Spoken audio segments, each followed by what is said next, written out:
In week one of our show, week two of our show, you mentioned Ashton Jeanty as a player that you would look at for the Heisman Trophy. I think it was 65-1. Now he's 2-1. Travis Hunter is 3-1. They're the two Heisman favorites at the moment. Would you take those two or the field if you were betting today? Emory, we'll start with you.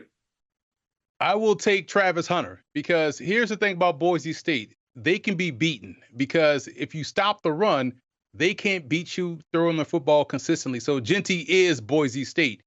Travis Hunter is in a unique case. And I tweeted this out last week. It's wild to think about if, we weren't getting great seasons from Ryan Williams and also Jeremiah Smith. He may end up walking away with the Biletnikoff and the Jim Thorpe Award because that's how dominant he's been.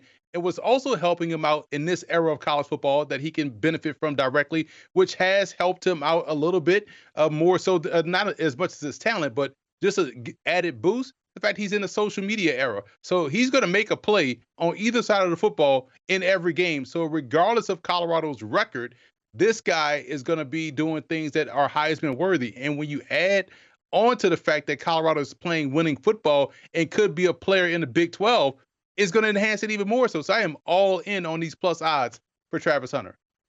All right, but Chip, we've seen only one dual threat player win the Heisman Trophy, Charles Woodson in 1997, and that was because his team won a share of the national championship. Travis Hunter isn't going to be there, and we don't see running backs win so often. So are you taking Jeanty and Hunter or the field?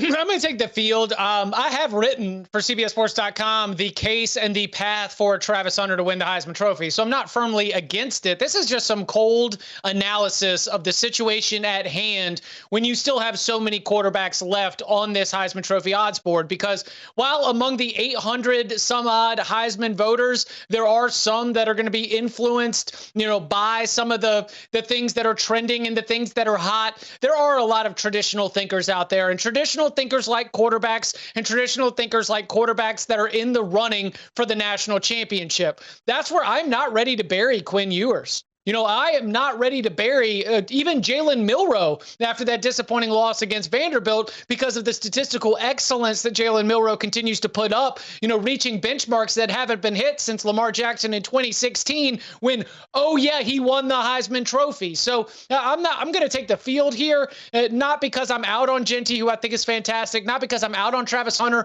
who I think has a better argument to win the Heisman than Charles Woodson did, but with so many quarterbacks left on the board and knowing the Heisman voting history, in this proposition that you are offering me, I take the field and those quarterbacks.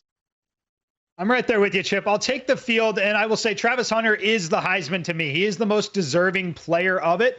The problem that I've got here is just the way the award is given and the way people vote. They've got to win. If they win and represent the Big 12 in the college football playoff, he's got it. They've got two very difficult games coming up with Kansas State and Arizona, so we'll see how the odds are reflected based on the on-field team results there. But looking at the quarterbacks, the one we haven't talked about, Cade Klubnik, the perception on him was so low last year, so low early this season. They have really turned it on. They're not losing another game the rest of the way till they get to, college football playoff territory, potentially ACC title game. But other than that, this team is on cruise control. These other teams are going to start to beat up on each other, mostly because they all play in the SEC outside of Dylan Gabriel, who's got a very tough matchup this week. Everyone else here is going to be beating up on one another, plays for a G5, or again, in Travis Hunter's case, plays a very tough schedule, and they have to win for him to win this award, in my opinion. So I want to highlight Cade Klubnik here. I think he's going to be on the left side of this graphic sooner than later.